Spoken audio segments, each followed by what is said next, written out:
For me, my abuse started at the age of 4. So I was in a very abusive household. My abuse continued from 4 into my mother's household because my mother left me with my grandmother. And so when she left me with my grandmother, that's where the physical abuse started. I was also sexually abused when I was with my grandmother. And so my grandmother was, I want to say she was an evil woman to me because she didn't like girls. So, and it was nothing personal, and that me realizing it wasn't personal it helps me to be able to walk in forgiveness and to be like, you know what, when families learn from their previous families, then they end up implementing it to their, their grandchildren or their children or whatever. And so it helps me to be able to understand that. So my grandma was, like I said, she was evil to me. She didn't like me because I was a girl, but she was really nice to my brothers. So she loved all boys, and that's just what it was. When I was with her, like I said, my dad wasn't around. My mom left us, me and my brother, with her. My grandma, the stuff that she would do tactics. Like she'll have me get naked in front of all the men that was in the house because my grandma would have parties day and night. And my uncles were gang members, child molesters, and addicts and alcoholics. They will have parties, and my grandma would get me naked in front of them and whip me with a stick.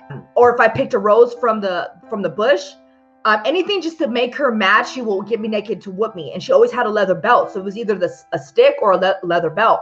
And mind you, I'm 4 years old, so I don't know what's going on at that time. So my coping skill was to go hide in the closet. So I was always hiding in the closet. And I remember just hiding there, and just that was my source of protection.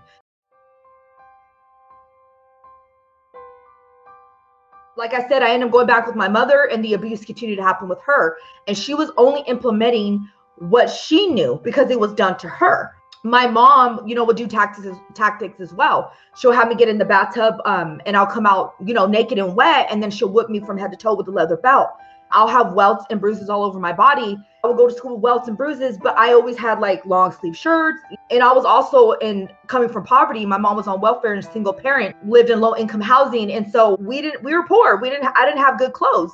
So I would go to school with handy down raggedy clothes, and then I'll have long sleeve shirts so I can cover my bruises or my legs. And because of, coming from poverty, I would get beat up at school, and I was in so much fear. I would beg the kids not to hit me, not to beat me up, and then turn around and go home and have to get, beat up at home as well. When my mom would do the beatings all day, and at night I would, go sleep with her because I was so much fear. I couldn't sleep by myself. So I would be in the bed with her, and she will hold me and tell me she loves me, and I was her daughter. And so everything that happened throughout the day was just thrown out the window because I felt like, okay, well, she loves me, obviously, because she's showing me love right now. So everything she did was gone. And that's what kids want. They yearn for their parents' affection and their love. So like their parents can do no wrong. That's what it was for me. My dad wasn't in my life like that. He came in and out like here and there, but he wasn't that stable person, that stable father that a girl needs. So when a girl's coming from a broken home like that and doesn't have their father, they're always looking for love in the wrong places. I was definitely high risk for trafficking, but obviously at that time, nobody knew the signs and they weren't educated. People weren't educated about trafficking when I was at that age. When I got older, I thought trafficking was being transported from one country to another, but that's human smuggling, right? And that's just rare. That's one way it happens, but there's so many ways and avenues that trafficking happens. I didn't know what had happened to me in my adolescent years was trafficking.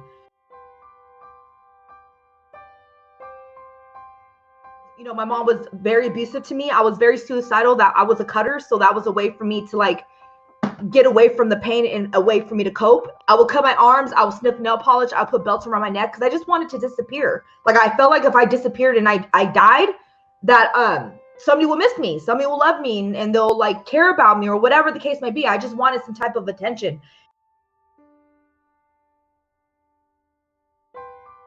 And I couldn't tell the difference between good and bad. There was neighbors. I was like I said, I was coming from a poverty area, and I was low income housing.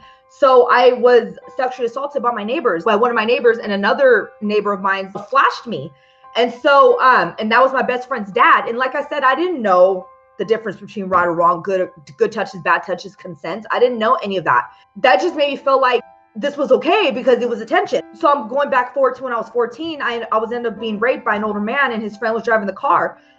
I didn't know what was happening to me at that time. I didn't know that what he was doing was rape. But I was 14 and he was 21. So obviously that's rape. I couldn't consent at that time, but I didn't know the difference.